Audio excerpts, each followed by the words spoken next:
Cher Jacques, bonjour. Bonjour Irina. Merci de revenir au Dialogue franco-russe. Vous êtes économiste, spécialiste de la Russie et des questions monétaires, pas pour la première fois au Dialogue, merci. Vous sortez un livre dédié au défi des BRICS et ça tombe bien puisque le sommet de BRICS aura lieu la semaine prochaine à Kazan en Russie du 22 au 24 octobre. Et l'une des questions majeures qui sera abordée à Kazan, c'est la mise en œuvre d'un système de paiement alternatif. Ça y est, on en parle depuis un certain temps, on y arrive. Pourriez-vous dire quelles seraient les conséquences ou pas pour les économies européennes? Alors, d'abord il faut savoir que ce système de paiement ne constitue pas en tant que tel, comme on peut le lire de temps en temps, ne constitue pas une nouvelle monnaie. Mais c'est quand même quelque chose de très important, parce que ça veut dire que les échanges ne seront plus libellés en dollars ou en euros, et c'est là où évidemment ça va avoir un impact sur les pays de l'Union européenne. Ils seront libellés dans une unité de compte qui sera probablement une crypto-monnaie, ce qu'on appelle un stablecoin, donc adossé à une valeur stable comme l'or par exemple, et seuls seront réglés dans les monnaies des pays concernés, donc en roubles, en yuan, en roupies, bon, tous les pays qui participeront ont leur monnaie. Seuls seront réglés les soldes en fin d'année. Bon. Donc c'est à la fois une unité de compte et une chambre de compensation. C'est très important parce que ça permet au commerce entre les BRICS plus en plus, parce que ça va concerner évidemment les 4 pays qui ont adhéré aux BRICS au mois de janvier, et probablement l'Arabie Saoudite qui n'a pas encore ratifié son adhésion, mais qui devrait le faire d'ici 6 mois. Et puis, ça sera ouvert à des pays qui sont sympathisants des BRICS. Donc, vraiment, ça va concerner une part importante du commerce international, probablement 40%. Alors, évidemment, ça va avoir un impact sur le dollar, essentiellement, puisque c'est le dollar qui était jusqu'à maintenant la monnaie internationale de commerce et de référence, mais ça va aussi avoir un impact sur l'euro. Moindre parce que la part de l'euro dans le commerce avec les pays qui composent les BRICS+, et avec les pays sympathisants n'est pas aussi importante que la part du dollar, mais ça va quand même avoir un impact sur l'euro. Et au-delà, ça aura aussi un impact important en matière de relations commerciales entre ces pays et les pays de l'Union européenne. Évidemment, une unité de compte et un système de paiement spécifique à ces pays va les inciter à commercer entre eux et à avoir beaucoup moins de relations, que ce soit avec les États-Unis ou avec l'Union européenne. Or, il faut se souvenir que l'Union européenne est l'une des grandes puissances exportatrices, essentiellement l'Allemagne, mais pas que, il y a aussi l'Italie, il y a aussi les Pays-Bas, bon, c'est une grande puissance exportatrice. Et donc, elle va voir se tarir une partie de ses exportations. Donc, ça va avoir un impact sur les pays européens. D'abord, ça va avoir un impact sur l'euro, qui devrait probablement baisser entre 5 et 10%. Ça ne sera pas catastrophique, hein, bon, mais ça aura un impact important à terme, pas immédiatement, mais d'ici 3 à 5 ans, on verra les conséquences en matière de commerce international. Techniquement parlant, quand est-ce que ça sera mis en place? C'est quelle année? Alors, ça peut être mis en place relativement rapidement. Tout d'abord, il y a une institution qui devrait être chargée, je dirais un petit peu, d'administrer le système. C'est la Nouvelle Banque de Développement, hein, qui est une banque qui a été créée par les BRICS, qui est sise à Shanghai, dont la présidente est Madame Dilma Rousseff, l'ancienne présidente du Brésil. Et il est très clair que ça sera, à mon avis, cette banque qui va administrer le système. Après, si, comme ça a été indiqué dans toute une série de déclarations, on a un système qui utilise une monnaie électronique, en réalité, les capacités de la Chine et de la Russie à créer des monnaies électroniques sont déjà très importantes. Donc, techniquement, ce n'est pas ça qui va poser un problème. Les problèmes, parce qu'il y en aura, quand on fait quelque chose d'une telle ampleur, il y a toujours des problèmes, ils seront plutôt politiques. Ils seront plutôt politiques en termes de est-ce que l'on fait une compensation à court terme, tous les 3 mois, tous les 6 mois, ou une compensation annuelle? C'est un vrai débat. Par exemple, un pays qui est un gros exportateur, comme la Chine, aurait plutôt intérêt à ce que la compensation se fasse à court terme. Des pays qui sont plutôt importateurs auraient plutôt intérêt à avoir une compensation au niveau d'une année. Bon. Et la Russie, qui est à la fois un pays exportateur et importateur, elle, je dirais, a une position un petit peu neutre, et je dirais que politiquement, elle va plutôt pencher pour une compensation au niveau d'une année. Bien. Donc voilà, il y a d'abord ce problème qui devra être réglé. Quelle est la part de chaque pays des BRICS dans la gestion du système? Alors, on peut penser qu'on va reprendre la part des pays des BRICS dans le capital de la nouvelle banque de développement, de la NBD. On le sait, c'est une part égalitaire. Au début, c'était 18% pour chaque pays. Ça a un petit peu baissé pour faire de la place aux pays nouvellement entrés. Bon.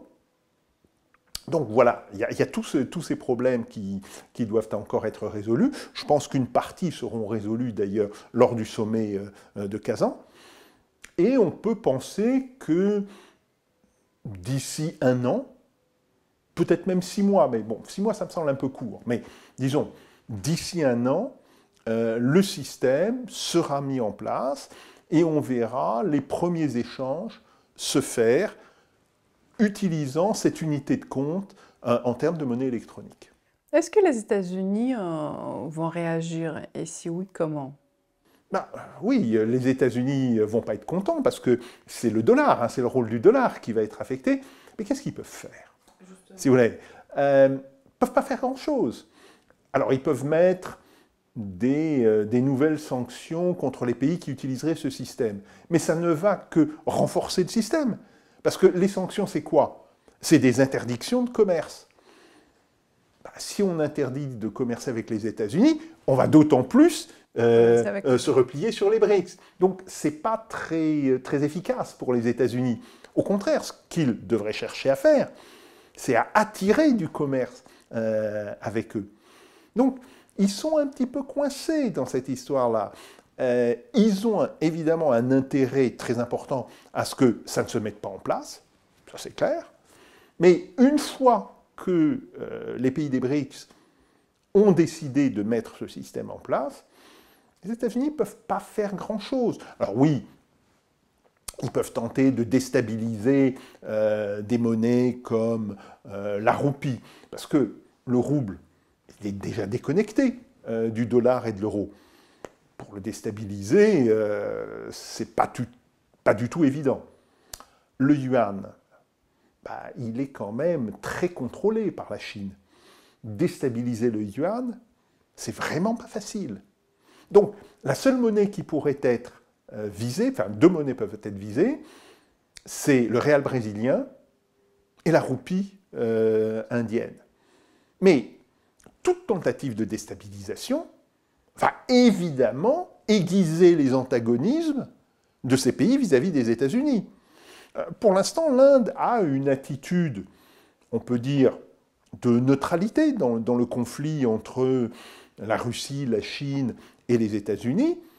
Mais si on met en cause ses intérêts en déstabilisant la roupie, alors ils vont dire, là, c'est pas possible. Là, on cesse de commercer avec vous et on bascule complètement. Donc, toutes ces données doivent être prises en compte.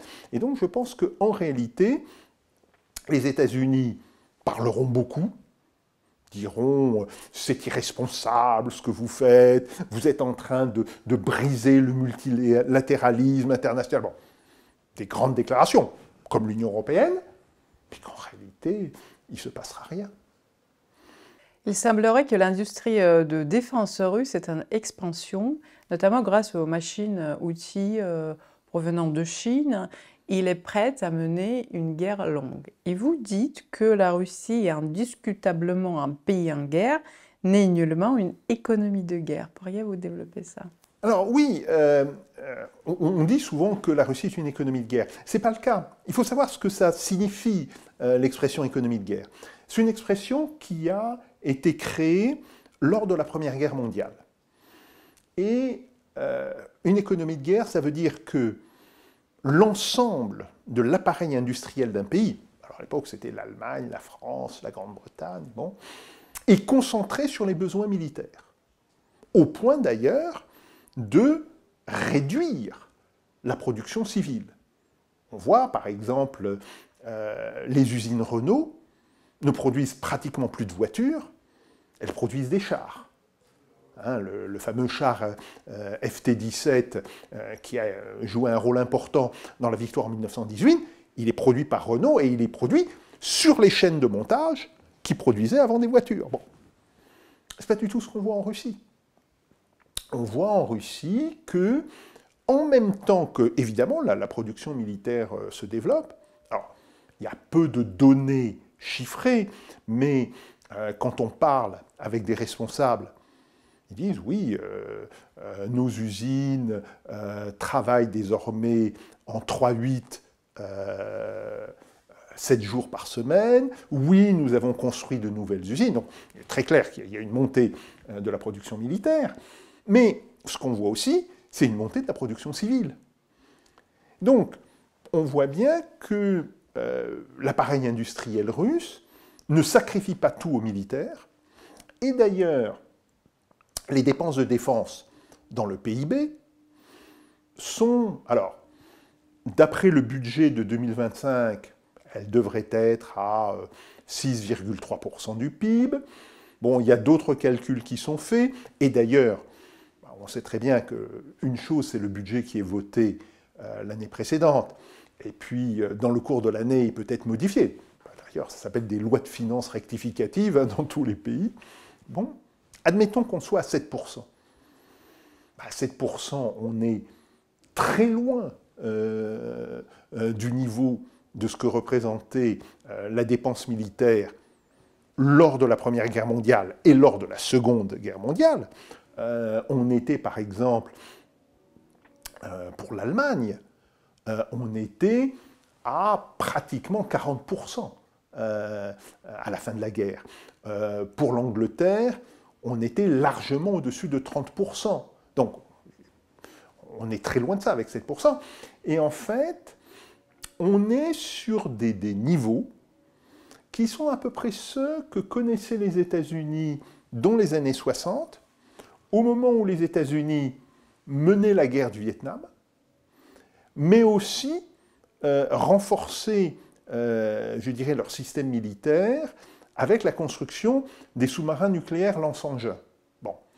Ces deux programmes, enfin, un programme et des dépenses militaires, avaient poussé la part des dépenses dans le PIB autour de 8,5%. Oui, c'est à peu près le niveau qu'on a en Russie, même si la Russie est probablement à un niveau un petit peu inférieur. Et oui, ça veut dire que la Russie est en train de mener une guerre, mais non, elle n'est pas une économie de guerre au sens historique où on emploie ce terme. Vous parlez du budget 2025, vous l'aviez étudié. Ceux qui suivent vos publications le savent, c'est très très bien détaillé. Est-ce que vous pourriez juste en 2 mots dire comment se portait l'économie russe finalement fin 2024 et quelles sont les prévisions? Et vous avez parlé des startups russes. Je pense qu'on connaît peu quelles sont les startups d'aujourd'hui qui sont en vogue, qui sont à la mode, je dirais, et ceux qui sont performants. Oui, alors d'abord, pour l'économie de la Russie, on a connu un premier semestre de 2024 brillant, avec pratiquement une croissance de plus de 5%. Actuellement, la croissance est en train de ralentir. Alors, bon, après, il y a des phénomènes conjoncturels qui expliquent une partie du ralentissement. Et donc, ce que disent mes collègues à Moscou, et les résultats que prévoit le modèle économétrique que nous utilisons dans mon centre de recherche, montrent que la croissance cette année devrait se situer entre 3,7 et 3,9%. Une croissance extrêmement importante. La France fait à peu près 1% de croissance, enfin fera à peu près 1% de croissance. Les États-Unis, 2,4, 2,5. Donc on voit que l'économie russe se porte bien. Après, il y a le développement de toute une série de nouveaux produits. Et on le voit aussi en Russie. Alors, c'est très largement pour répondre au renchérissement des importations à cause de toutes les mesures de sanctions, et aussi au départ des industries occidentales, des industriels occidentaux de Russie. Et là, on voit, suivant les secteurs d'activité, que cette substitution aux importations avance plus ou moins vite. Et un domaine où elle avance très vite, c'est dans l'industrie informatique et électronique.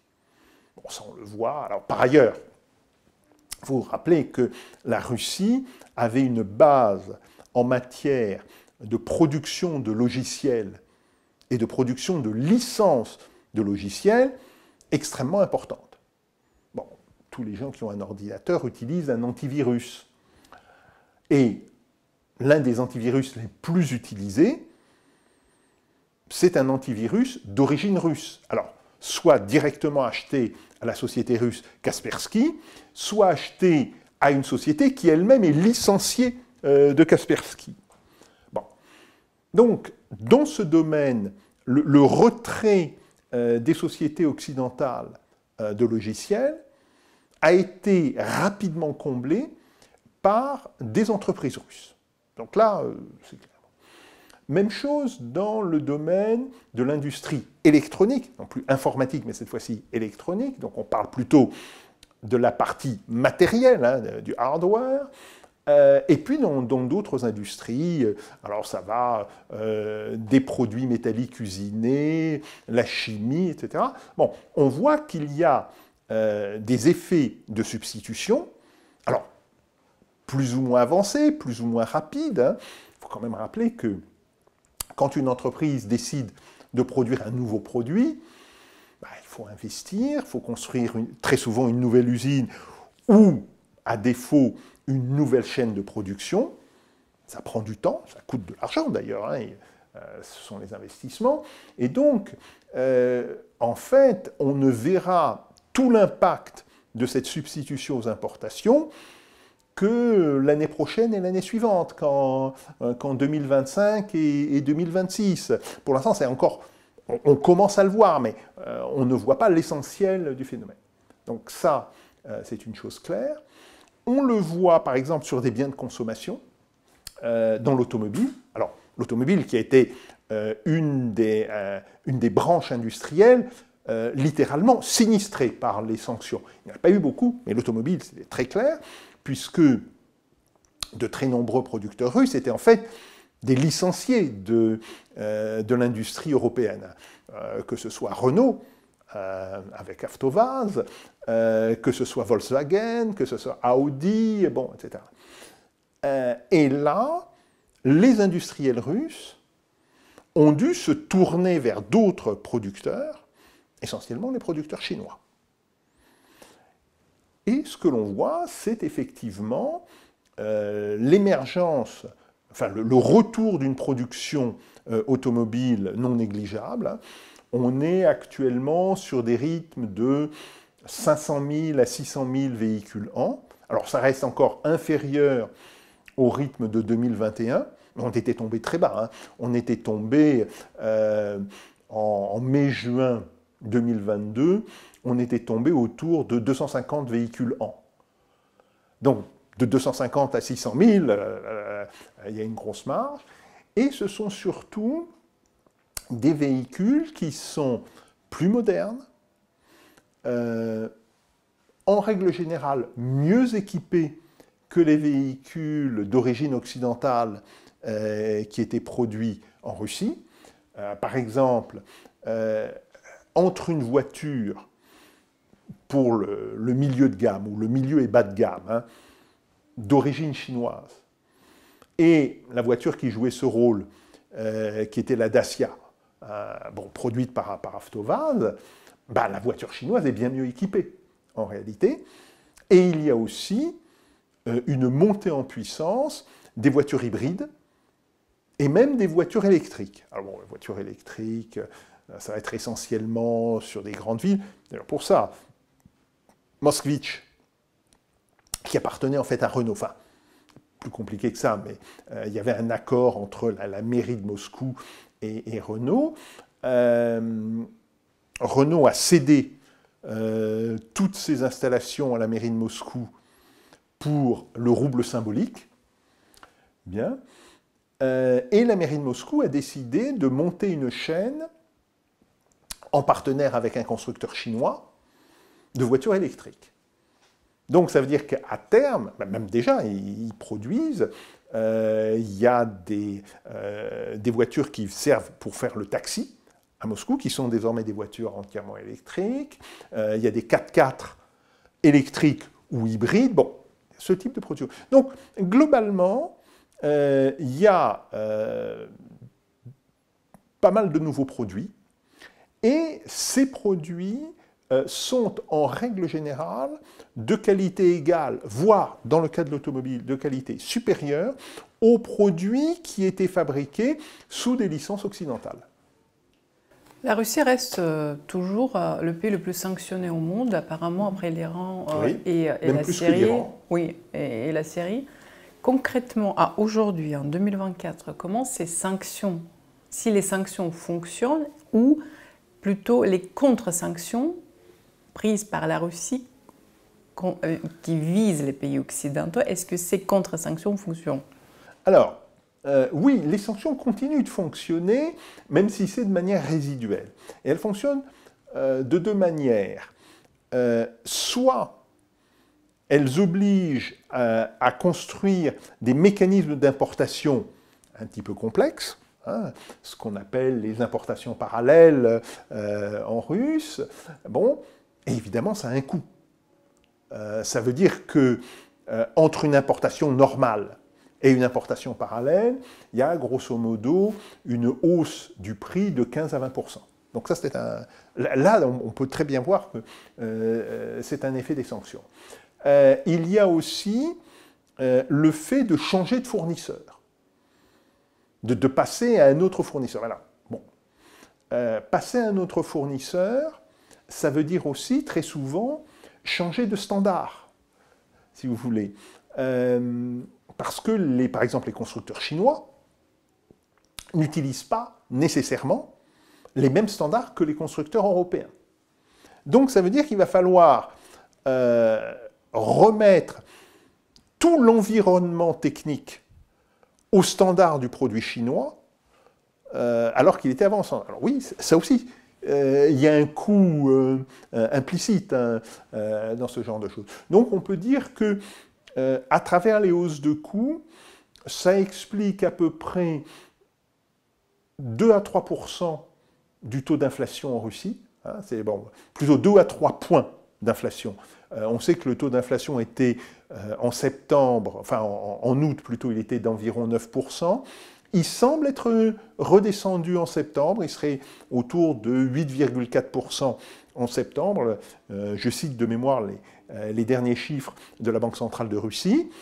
Et là-dessus, sur ces 8,4%, il y a environ 2,5 points à 3 points qui sont dus à ce phénomène des sanctions.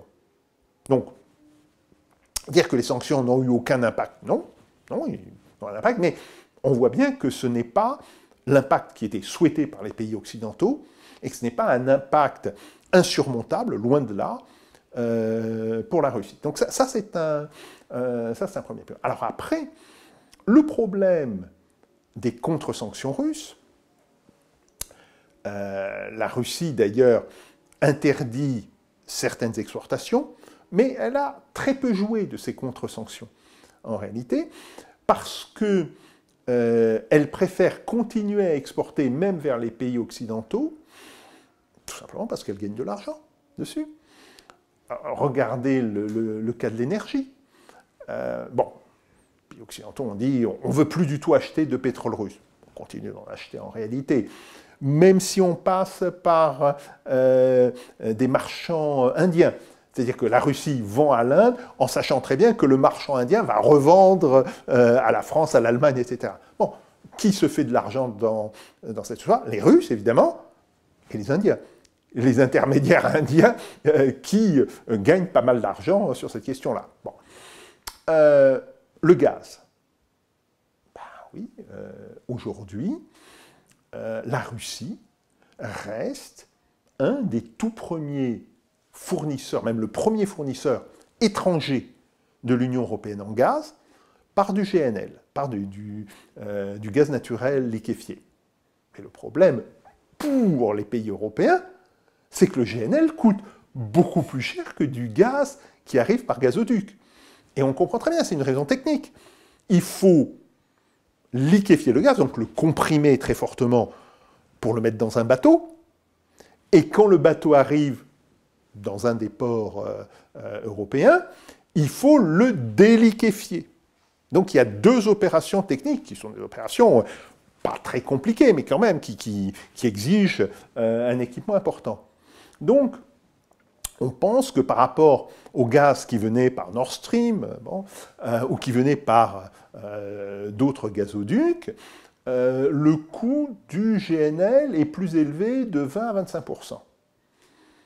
C'est nous qui supportons ce coût. Hein. C'est nous, les pays de l'Union européenne, qui avons décidé de nous passer du gaz de gazoduc, qui payons ce coût, ce n'est pas les Russes.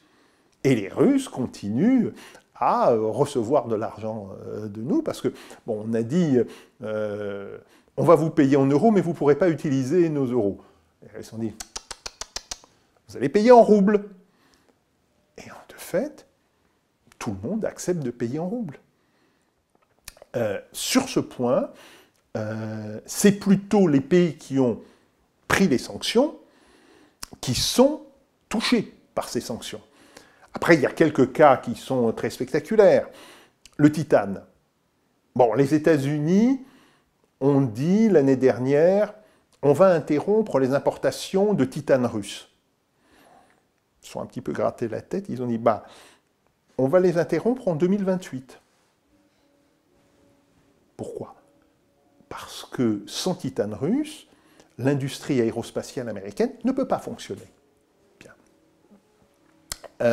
Même chose pour les moteurs fusées. Les fusées d'Elon Musk, bon, très belle réussite technologique par ailleurs, hein, si vous voulez, dont on ne peut être qu'admiratif par rapport à ce qu'il est capable de faire, mais elles sont quand même propulsées par des moteurs fusées russes. Donc, les moteurs fusées ont été exclus des sanctions. Donc, on voit bien, il y a là toute une série de choses. Et, d'une certaine manière, la Russie n'a pas vraiment intérêt à mettre des contre-sanctions. Le seul point, mais il est très ancien, puisqu'il date des premières sanctions qui avaient été prises contre la Russie en 2014.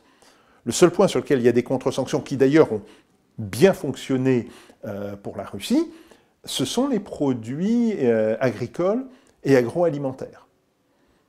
Et là, d'ailleurs je l'ai vu pendant mon séjour à la fin du mois de mars à Moscou, je suis allé dans un supermarché, parce que je recevais quelques amis à l'hôtel et je voulais pouvoir leur offrir 2-3 petites choses. Et on trouve maintenant des fromages de bonne qualité d'origine russe. Bon. on trouve du vin. Alors, c'est intéressant parce que j'avais un étudiant qui avait travaillé sur la création de la filière viticole en Russie. Et fin des années 90, qui est revenu à Paris, il avait dit oh, le vin de Crimée, c'est un espèce de jus de fruits un petit peu alcoolisé, mais ce n'est pas ça. Mais aujourd'hui, il y a des vins qui sont des vins de très bonne qualité. Je confirme. Oui, tout à fait. Bon. Ce qui est d'ailleurs à peu près le même phénomène qu'on avait vu aux États-Unis ou en Australie. Au début, les vins américains et les vins australiens, je parle dans les années 80, étaient très médiocres. Et puis, ils sont montés progressivement en qualité. On a eu exactement le même phénomène, accéléré justement par cet embargo que la Russie avait décrété sur des produits agroalimentaires et qui ont fait perdre beaucoup d'argent. Alors, on estime entre 1 milliard et un demi-milliard, rien que pour les producteurs français. Voilà. Donc là, on a un exemple très clair. Implicitement, le retrait de Renault de Russie doit lui coûter cher.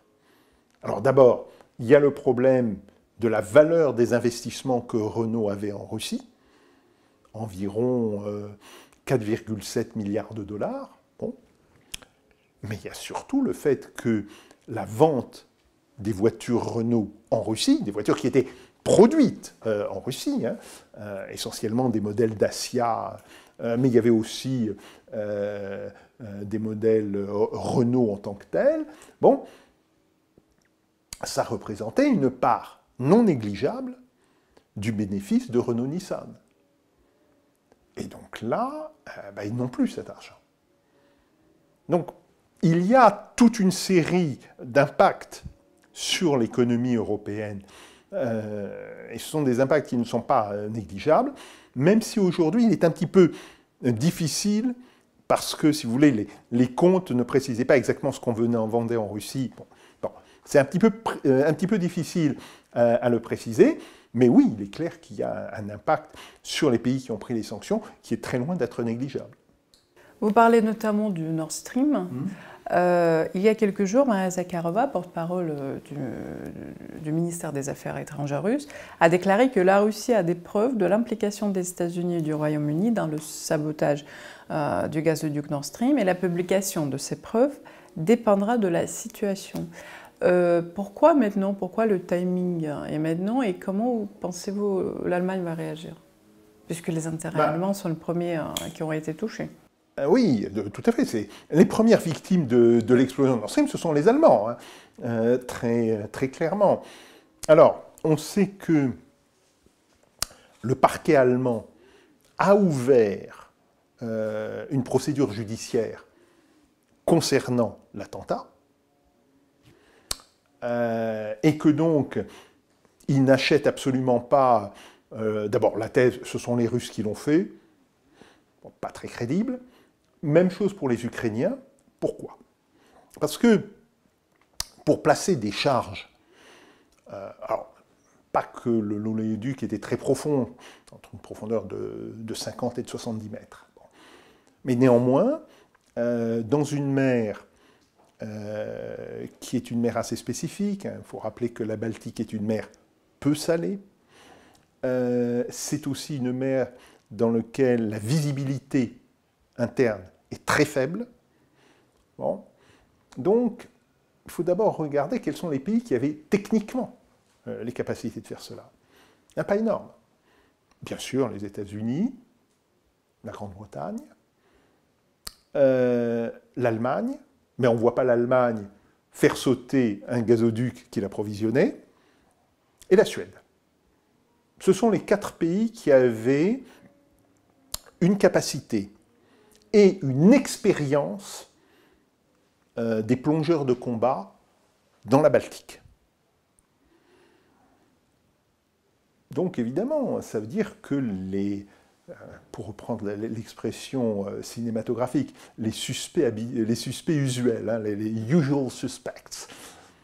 Ben oui, c'est quoi? C'est essentiellement 3 pays, États-Unis, Grande-Bretagne, Suède, et sur ces 3 pays, ben, il y en a 2 qui sont plus suspects que le 3e, sont les États-Unis et la Grande-Bretagne. Après, je n'ai aucune idée de la nature des preuves que la Russie prétend détenir, et donc, si elles doivent être divulguées et quand elles seront divulguées, on regardera. Les contribuables européens devront payer 35 milliards d'euros, normalement, qui s'ajoutent aux 50 milliards de mars. Ça, on parle de l'Ukraine. Jusqu'au quand les Européens vont payer? Ben, les Européens continueront de payer tant qu'il y aura la guerre. Et en fait, là, il faut être honnête là-dessus, le vrai problème, c'est que cette guerre est en train de saigner à blanc la population ukrainienne. Une population ukrainienne qui est passée d'environ 39-40 millions d'habitants fin 2021 à moins de 30 millions, parce qu'il y a 8,5 millions d'émigrés ukrainiens dans l'Union européenne, ce sont les chiffres d'Eurostat, hein, 8,5 millions, et il y en a 2,5 millions en Russie, à peu près. Quand on regarde les données d'Eurostat, bon. Donc c'est-à-dire qu'il y a à peu près 11 millions d'Ukrainiens qui ont quitté leur pays. Et compte tenu des pertes lourdes humaines de l'armée ukrainienne, il y a ce problème-là. Donc je pense que c'est cette question qui sera décisive pour savoir si on va vers des vraies négociations ou pas. Bon, ça c'est un premier point. Après, dans les sommes que les pays de l'Union européenne et l'Union européenne, parce qu'il y a 2 choses, hein. Il y a ce qui est versé directement et ce qui est versé indirectement, ont décidé de verser à l'Ukraine. Les sommes qui sont versées directement, qui ont donc un impact immédiat sur le budget, sont pour la France relativement faibles. La France n'est pas un énorme contributeur de l'aide à l'Ukraine. L'Allemagne dépense beaucoup plus. Bon, la France a dépensé directement environ 4 milliards d'euros. Bien, ce n'est pas énorme. Mais indirectement, elle est concernée par les dépenses faites par l'Union européenne. Ces dépenses sont essentiellement des prêts. C'est-à-dire que l'Union européenne prête à l'Ukraine. Ces prêts sont pour l'instant refinancés par la Banque centrale européenne. Pour l'instant. Mais qui va les rembourser? Voilà, alors soit on décide que personne ne les remboursera, décision qui peut être prise, hein. C'est-à-dire qu'on transforme ça en des prêts sur 80 ans, 90 ans, bon, on sait très bien qu'à ce moment-là, la charge de remboursement est très faible. Bon, soit si on veut les rembourser à relativement court terme, 5 ans, 10 ans, en sachant que l'Ukraine n'aura absolument pas les moyens de les rembourser, ils devront être remboursés au prorata de la contribution de la France, par exemple, au budget européen. Là, ça pose un autre problème, parce qu'on sait que la contribution française, depuis le Brexit, hein, depuis que la Grande-Bretagne a quitté l'Union européenne, elle est de l'ordre de 22 à 25%. Donc ça voudrait dire que nous aurions implicitement un quart de la charge de l'ensemble de ce qui a été prêté à l'Ukraine. Oui, là, ça devient tout à fait important. On arrive bientôt aux élections américaines. Et ce sera ma dernière question. Est-ce que le monde attend trop de ces élections? Ceux qui sont pro-démocrates ou pro-républicains. Qu'est-ce qui va réellement, est-ce qu'il peut changer pour le monde après ces élections? Oui, je pense qu'on en attend beaucoup et probablement trop, parce que, si vous voulez, tout le monde dit, oui, si Trump arrive, il va mettre fin à la guerre entre la Russie et l'Ukraine. Bon, une chose est ce qu'il dit, j'arrêterai cette guerre en 24 heures ou en 48 heures, bien. Autre chose, ça sera les réalités. Donc, il ne faut pas trop attendre de Trump. Mais en même temps, même Kamala Harris dit que l'Ukraine n'est pas sa priorité. Et on le comprend tout à fait. La priorité de court terme pour les États-Unis, c'est le Moyen-Orient. La priorité de long terme, c'est Taïwan. Et l'Ukraine arrive assez loin, la priorité. Ce que l'on sait, c'est qu'actuellement, l'industrie américaine ne peut pas approvisionner à la fois Israël et l'Ukraine. C'est pour cela que la livraison d'armes américaines à l'Ukraine a baissé depuis plusieurs mois de manière très sensible. Et donc, Kamala Harris va dire à l'Union européenne, grosso modo, l'Ukraine c'est en Europe, occupez-vous-en, moi je m'occupe du Moyen-Orient et à long terme de Taïwan. Et l'Europe, elle peut fournir de l'argent, mais fournir des armes, il n'y en a pas. Il n'y en a tout simplement pas. Oui, on peut envoyer, comme ont fait les Allemands, un système de défense antiaérienne. Bon. Les Allemands, ils en ont 8. Si on envoie des systèmes de défense antiaérienne français, on doit en avoir 10. Donc on peut en envoyer un, peut-être 2, pas plus. Donc on voit bien, les capacités de l'industrie européenne à fournir des armes sont très faibles, même sur les munitions. La République tchèque avait eu l'idée de faire un grand programme européen de fourniture d'obus à l'Ukraine, et il disait on va vous fournir 500 000 obus dans l'année. Bon, 500 000 obus, les capacités de production de l'industrie russe sont de l'ordre de 3,5 millions d'obus. Donc c'était déjà faible par rapport à la capacité de production russe. Et les responsables de ce programme, les responsables tchèques, ont dit on n'arrivera pas à fournir plus du tiers de ce qu'on a promis. C'est-à-dire, grosso modo, 160 000 obus. Bon, il y a un vrai problème de taille des outils industriels. Et donc, ça veut dire que si les États-Unis, du fait de leur priorité donnée au Moyen-Orient, décident d'abandonner l'Ukraine, l'Union européenne n'aura pas les capacités de soutenir l'Ukraine. Donc, c'est un autre facteur qui, à mon avis, même si c'est Mme Kamala Harris qui est élue, qui pèsera lourd en faveur de l'ouverture de négociations sérieuses entre la Russie et l'Ukraine. Et on voit bien qu'aujourd'hui, quand on suit un petit peu la presse ukrainienne, on voit bien que dans les milieux dirigeants ukrainiens, il y a cette question qui est posée. Alors bien sûr, pas ouvertement, le gouvernement ukrainien maintient sa position, nous allons nous battre jusqu'à la victoire. Comment vous définissez la victoire ? Nous allons nous battre jusqu'à ce que nous ayons récupéré notre intégrité territoriale au niveau de 1991. Bon, c'est pas crédible, c'est tout simplement pas crédible. Et ça pose un problème d'ailleurs en Ukraine. Parce que dire aux soldats ukrainiens, vous vous battez pour un objectif dont nous savons qu'il n'est pas crédible, n'est pas sérieux. Il ne faut pas prendre les gens pour des imbéciles. Les gens ne sont pas des imbéciles. Aujourd'hui, les gens sont beaucoup plus informés qu'ils ne pouvaient l'être lors de la Première Guerre mondiale ou lors de la Seconde Guerre mondiale. Les soldats ont des téléphones portables. Il faut pas l'oublier, même si leur commandement peut leur demander vous les laissez quand vous partez en opération. Bon.